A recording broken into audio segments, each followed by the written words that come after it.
This is for Adobe, this is for beginners. Kelly here to do it, yeah, I'm feeling like a winner. I've been feeling great. This is for Adobe, this is for beginners. Kelly here to do it, yeah, I'm feeling like a winner. Feeling like a winner.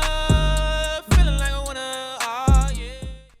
What's good? So today I have a video on Adobe for beginners. I already did Adobe for beginners, so this is like Adobe for beginners part 2. But in the first one, there's some things I didn't cover, which I think I should have covered, so I'm going to cover them in this video. And there's some things that I covered in that video that I might overlap in this video. We're pretty much going to start from like scratch. If you don't know anything about Adobe, this should help you out. Between this video, part 1, and my video called 18 Tips I Wish I Knew About Adobe When I First Started, you guys should be able to become experts in Adobe. So without further ado, I hope you guys enjoyed this video. I hope you take something from it. And yeah, let's go ahead and get into it.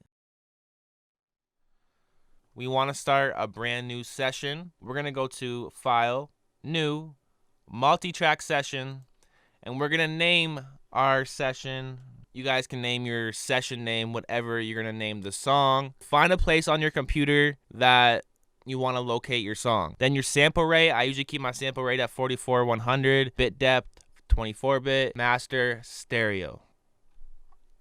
We good? We're in Adobe. If your Adobe looks any different than mine, which it probably does when you first start Adobe, you can go up to Window, go to Workspace, and go down to Reset Classic.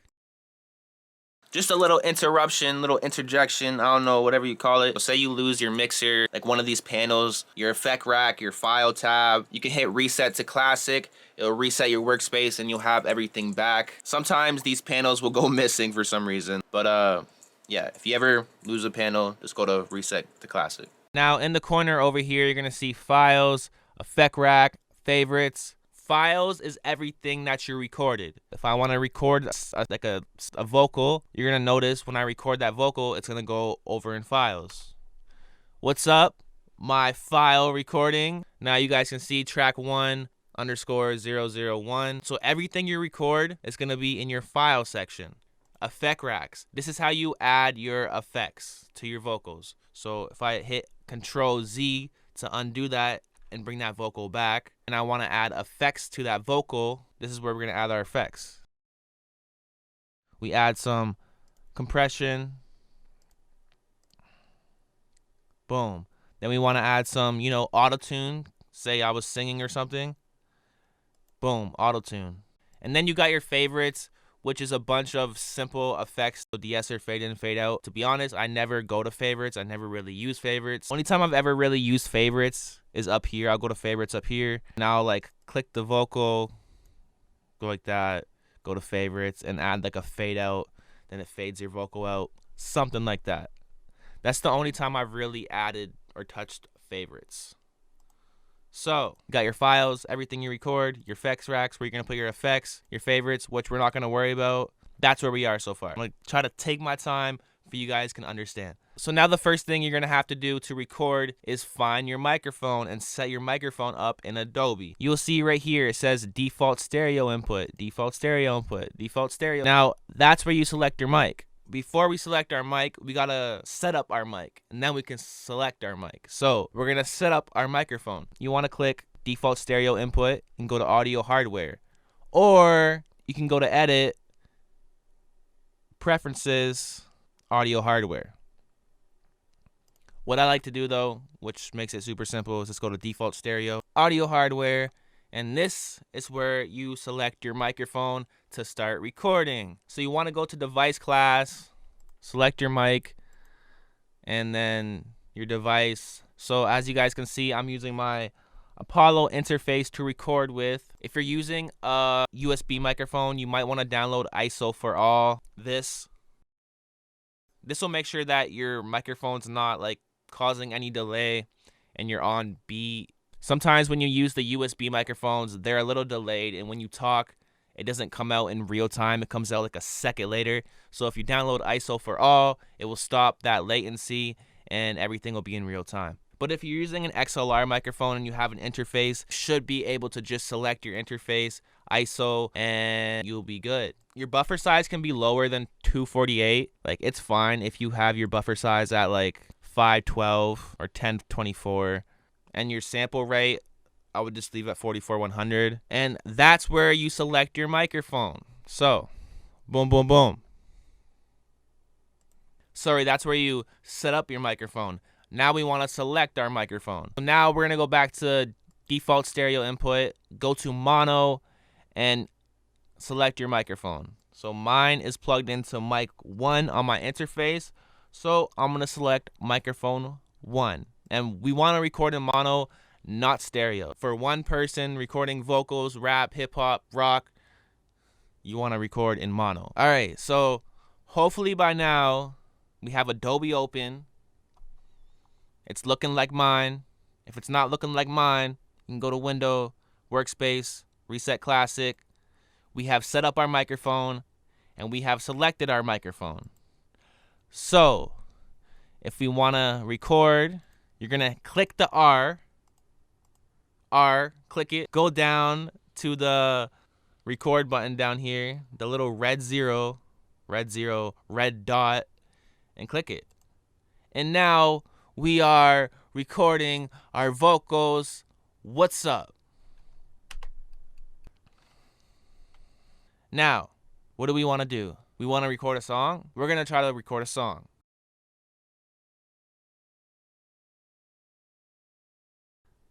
If you got a beat, drag it in. Did you see me do that? I didn't really explain it, but all you got to do is just grab the beat, drag it into the session. And I usually keep my beat on track 1. Now for the beat, you do not got to do anything. You don't got to change the mic. You don't got to change the master. You don't got to do nothing. 0, nothing. So we have our red R highlighted. We're going to go down to the dot, and we're going to record something. So, record. Yeah. This is for Adobe. This is for beginners. Kelly here to do it. No, I'm feeling like a winner. We can never stop it. So we recorded something. We got something recorded now. Don't mind my input there. I only switched the input because I'm doing this video. It won't allow me to play the beat and my audio at the same time. Never mind. Don't worry about that. Don't change your input like that. Anyways, okay. So we recorded something. I hope you guys are keeping up. Hopefully. So we have something recorded, and now we want to add effects to our recording. What I like to do is make effect racks. Like, I have a bunch of effect racks. Effect racks for days. But obviously, you guys don't have effect racks. So we got to make an effect rack. And we're going to start with Adobe stock effects. I have no clue what this is going to sound like, but we're going to see what this sounds like.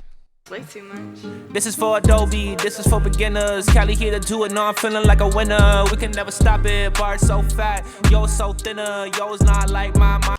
That's actually not bad. All right, so we're going to go with this Adobe stock effect preset. These are all Adobe stock effects. These effects come with the program. So to add your effects, you're going to go to the effect rack on the side over here where it says effect rack. On the side over here. Now the first thing I have on here is an EQ, the graphic equalizer, 30 band EQ.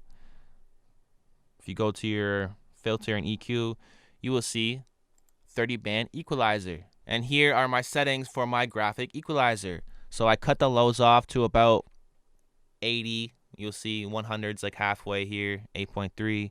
Cut all the lows down. This will get rid of all the muddiness in my voice, the thickness. We don't really want that.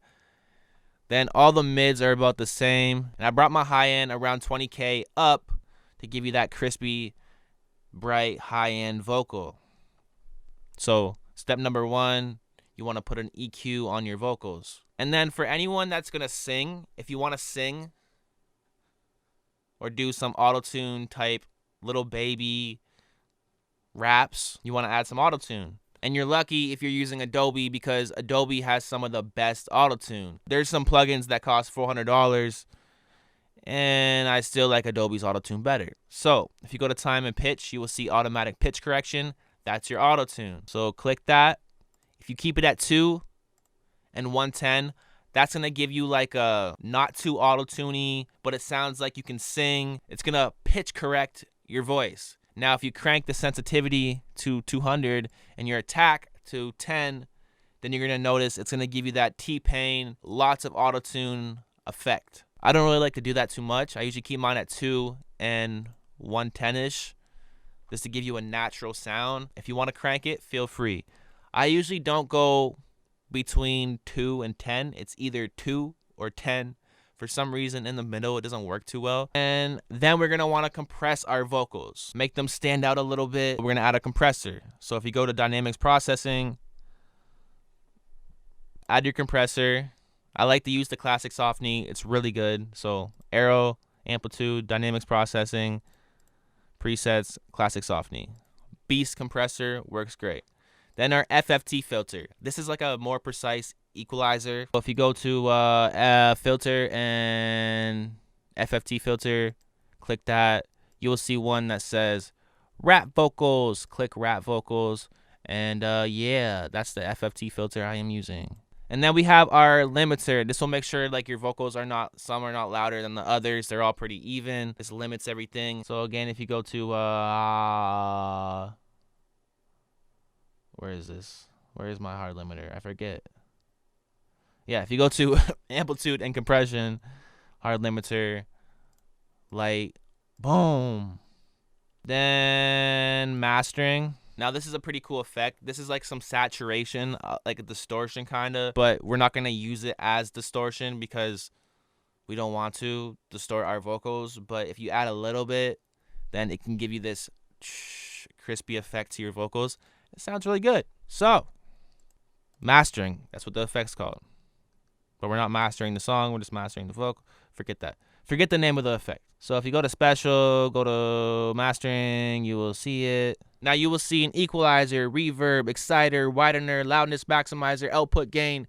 We're not using the output gain. We're not using the loudness maximizer. We're not using the reverb. We are using the widener, and we're using a bit of the EQ. So we're going to start with the EQ. EQ, I brought it down around 4K. So 4K, we're going to go to our mixer.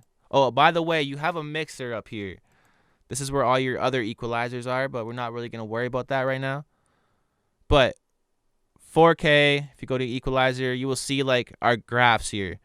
There's 100 hertz, there's 200 hertz, there's 300 hertz, 4, 5, 6, 1, blah, blah, blah, blah. Then you see 4K.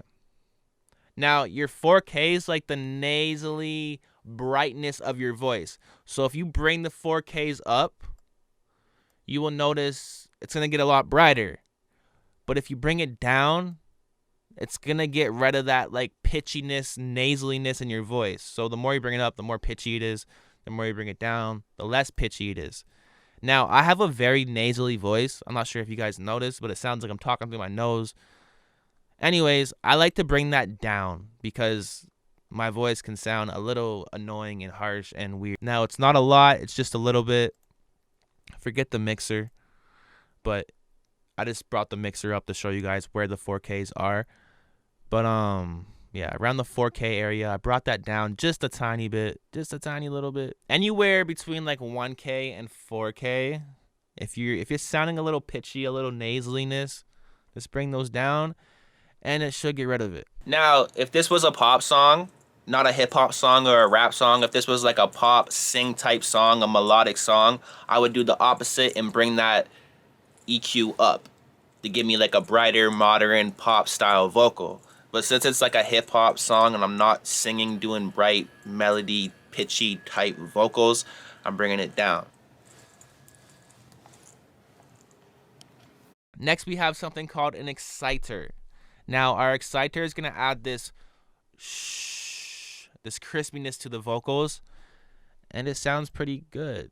This is for Adobe, this is for beginners. Kelly here to do it, now I'm feeling like a winner. I like my mind so good, yo so whack, mine so hood. Wish you would, this shit crack. Adobe, this is for beginners. Kelly here to do it, now I'm feeling like a winner. We can never stop it, bar so fat, yo so thinner. Yo's not like my mind so good, yo so whack, mine so hood. Wish you would, this shit. Now, I'm sure you guys noticed the difference when I brought it up. Sounds a lot crispier, gives you a nice sound. So we have it about halfway at 42%.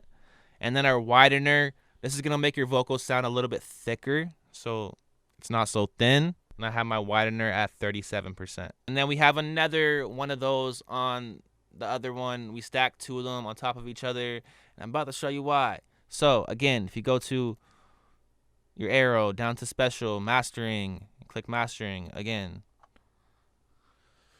We have two of the same effects. Probably not really necessary though now that I'm looking at it. Just to make it easier on you guys, forget this. I'm not even gonna add this. We're just gonna go ahead and delete that. So sorry about that. Then we have our chorus and our flanger.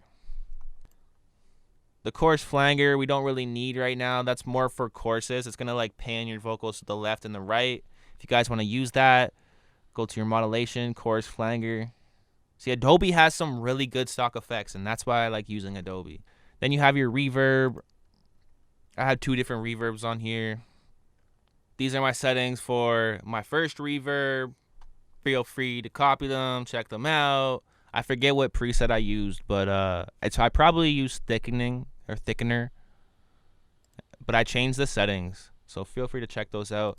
And then we have another studio reverb on top of that reverb. My camera just died. So we had the first reverb, now we want the studio reverb. So if you go to reverb, under reverb, there's a studio reverb. Yeah, so these are my settings for my studio reverb. Feel free to copy them.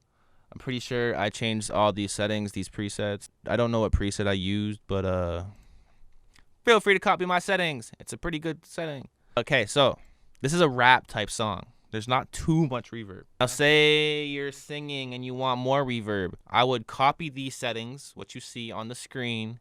Then I would go down to my output level and just play with the output levels. This is for Adobe, this is for beginners. Kelly here to do it, now I'm feeling like a winner. We can never stop it, bar so fat. Yo so thinner, yo's not like mine, mine so good. Yo so whack, mine so hood. Wish you would, this shit crack, this shit yeah, Don't put too much reverb. A lot of people put too much reverb because they think it sounds good. But when you export the song and upload it, you're like, maybe there's too much reverb. It's very easy to push the reverb too far. So just don't put too much reverb on your vocals. But yeah. And we have some echo. Now the echo is to fill in the spaces between my pauses. That's what I like to use the echo for. And I only use it a little bit. Just a little bit. Just a little bit. If you go to stereo vocals, bring your echo level all the way up. Lock left and right speakers. Boom. Bring your feedback down to like 10 and bring the delay time to like 400. You should have a decent sound, but the delay time is going to change on each and every song. Your echo level and your feedback you can keep around 10 and 100, but every song is going to be different for the delay time. This is always going to be different. So we're going to listen and we're going to figure out what the delay time for the song is. Yeah. This is for Adobe, this is for beginners. Kelly here to do it, now I'm feeling like a winner. We can never stop it, bar so fat. Yo so thinner, yo's not like mine. Now what I like to do to figure out the proper echo is bring the feedback up so you can hear it. Find an echo that's on beat with your rap or whatever. So fat, yo so thinner, yo's not like mine so good. Yo so whack, mine so hood. Wish you would, this shit crack, this shit yeah. For Adobe, this is for beginners. Kelly here to so fat, yo so thinner, yo's not like mine so good. Yo so whack, mine so hood. Wish you would, this shit crack, this shit yeah. So 500 seems pretty good. Now we're gonna fix the feedback. This is for Adobe, this is for beginners. Kelly here to do it, now I'm feeling like a winner. We can never stop it, bar so fat, yo so thinner. Now if you guys listen, you will notice the echo's really subtle in the background. You don't hear it too much, but it's there, but it's really subtle. We have an effect rack, so I hope you guys followed along there and got your effect rack. Now say you're singing, all I would do is just turn the auto-tune on, and if you're not singing, turn the auto-tune off. So when I was setting all this stuff up for my buddy, he was having issues with lagging. So he'd put the effects on and then everything starts lagging. He'd be fine with one effect rack, but once you start adding multiple effect racks for like background vocals, your chorus, your verses, you're going to have multiple tracks when you finish the song. And if you add multiple effects on the side to each and every track,